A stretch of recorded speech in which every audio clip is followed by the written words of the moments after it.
Hi, this is Simon. This is a short video about talking and writing about music, specifically thinking about forming thesis statements. In previous videos, I've talked about the breaking down part of analysis, and in this video, let's talk a little bit more about the synthesizing back part.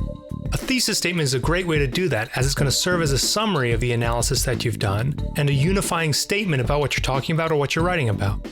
I'm going to speak mostly about coming up with these statements in an academic context, but these ideas are readily transferable to any kind of writing about music.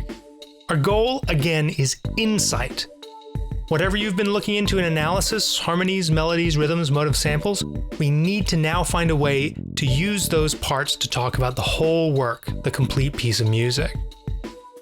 One strategy for this can be to talk about form, since the overall form of a piece is constructed from the combination of these individual parts. That said, depending on the situation, it might not actually be a terribly compelling thesis to say the opening movement of Mozart's Symphony No. 41 is in sonata allegro form. Why? Because there's not much insight in that statement. It's pretty inarguably correct, and also rather unsurprising. So, what are some examples of thesis statements that provide insight? Let's look at a few that my students have come up with in the past. In the first movement of her piano sonata in G minor, Clara Schumann made use of harmonic and chromatic exploration and motivic material to break many conventions of the classical era while staying true to a traditional sonata allegro form.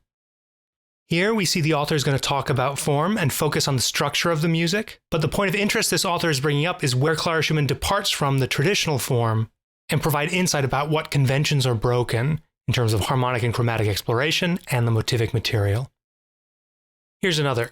Charles Mingus's choices in orchestration and texture reinforce the mockery and ridicule conveyed by the text and subject matter of his Fables of Faubus. Here we have the objective components of the orchestration, the texture, and the text and the subject matter. And then this author is going to talk about how they come together to the piece's unified goal of the mockery of this public figure. In Movement 4 Largo of Shostakovich's String Quartet No. 8, motivic development, use of pedal tones, and texture convey a sense of isolation, inner turmoil, solemn resignation, and deep sorrow. So from this thesis statement, we can see the specific musical components that are going to be discussed, the motivic development, the pedal tones, and the texture, and then we can see how they're going to be synthesized together. We can see a subjective argument that this is creating a sense of isolation and inner turmoil.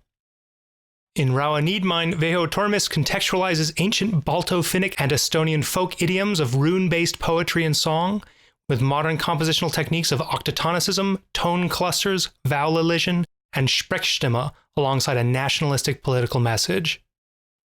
This is a rather long thesis, but we can take away a lot of the specifics here. This author is going to talk about the folk idioms of the piece, and how they combine with the modern compositional techniques, and how this leads to a nationalistic political message. Kendrick Lamar and Mike Will Made It collaborate in the production process to support the dialogue in the lyrics of the song DNA on the Pulitzer Prize-winning album Damn.